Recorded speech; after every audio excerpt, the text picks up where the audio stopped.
Nous devons avoir un désir plus grand que nous-mêmes afin de faire ce qui doit être fait. Mais ce n'est pas la discipline, c'est le manque de désir qui nous égare de ce qui est juste. Donc rappelez-vous toujours que le désir est la racine, le fondement que vous devez rechercher en premier. Dieu nous a créés pour être des hommes complets. Et c'est ce que nous tâchons d'être dans ce voyage.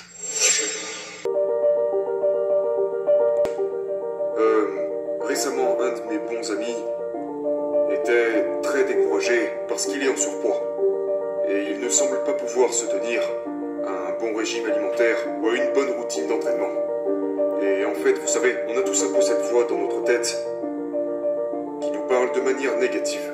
Du genre, mec, t'es vraiment pas un homme. Tu n'arrives même pas à te tenir à ça. Tu ne ressembleras jamais à ça parce que t'es juste addict au sucre et tu manques tout simplement de discipline. Et mon ami était très... Je veux dire, il était littéralement en train de se lamenter sur lui-même devant moi.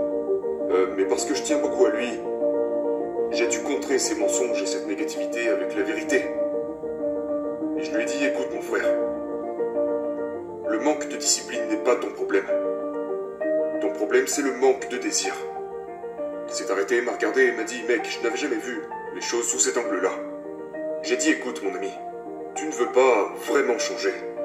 Et donc j'ai demandé à mon ami, je lui ai dit, hey, je vais te poser une simple question. Qu'est-ce que tu ferais si à la suite d'une visite médicale chez ton médecin, si après t'avoir examiné, il t'annonce, écoutez monsieur, si vous ne commencez pas à manger sainement et à faire de l'exercice dès que vous quittez ce bureau, vous allez mourir dans quelques jours. Mon ami m'a regardé et il m'a dit, mec, il n'y a aucun doute, je commencerai à m'entraîner et à manger sainement à la suite de cette visite.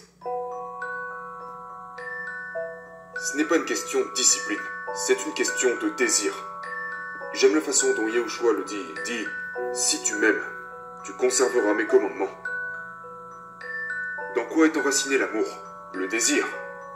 Conserver quelque chose ou se tenir à quelque chose, ou pratiquer quelque chose est enraciné dans quoi? La discipline. Donc rappelez-vous toujours que le désir est la racine, le fondement que vous devez rechercher en premier. Donc au lieu de vous condamner vous-même, prenez le temps d'identifier l'émotion qui vous empêche de vous prendre en charge. Et c'est ce que j'ai dû faire. J'ai eu beaucoup de traumatismes dans ma vie. Et prenons l'entraînement par exemple. J'avais un ami qu'on appelait Big D, une merveilleuse personne, un physique phénoménal, l'un des hommes les plus forts de la ville, mais qui est mort soudainement d'une crise cardiaque à l'âge de 41 ans. Cela avait complètement éteint mon désir de m'entraîner. Mais au début, je pensais juste que je venais de gagner en maturité. Et je commençais à me dire que l'haltérophilie était juste une vanité car dénuée de sens. Que cela ne nous aide pas vraiment de toute façon, que c'est juste le physique. Mais ce n'est pas la vérité. J'étais simplement blessé. Et j'avais mal parce que je voulais juste être avec mon ami. Et c'est là que j'ai réalisé que la motivation est éphémère. Nous devons avoir un désir plus grand que nous-mêmes afin de faire ce qui doit être fait. Mais ce n'est pas la discipline, c'est le manque de désir qui nous égare de ce qui est juste. Et c'est également ce que nous enseignent les Saintes Écritures. Le péché naît dans le désir. Mais le désir donne également naissance à la justice si nous désirons ce qui est juste. Donc une fois encore, je voulais juste prendre un moment pour vous encourager et vous faire savoir, arrêtez de vous auto-flageoler. Aimez-vous. Trouvez la beauté dans la difficulté.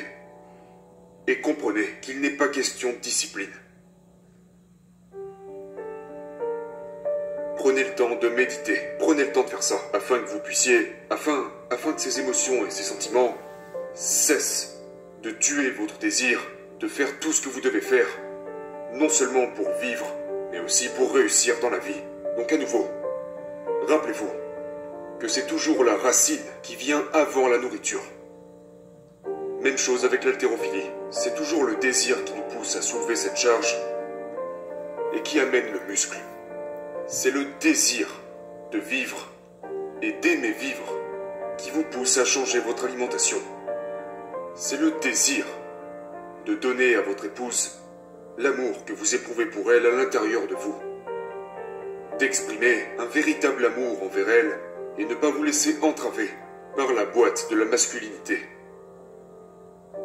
Dieu nous a créés pour être des hommes complets. Et c'est ce que nous tâchons d'être dans ce voyage.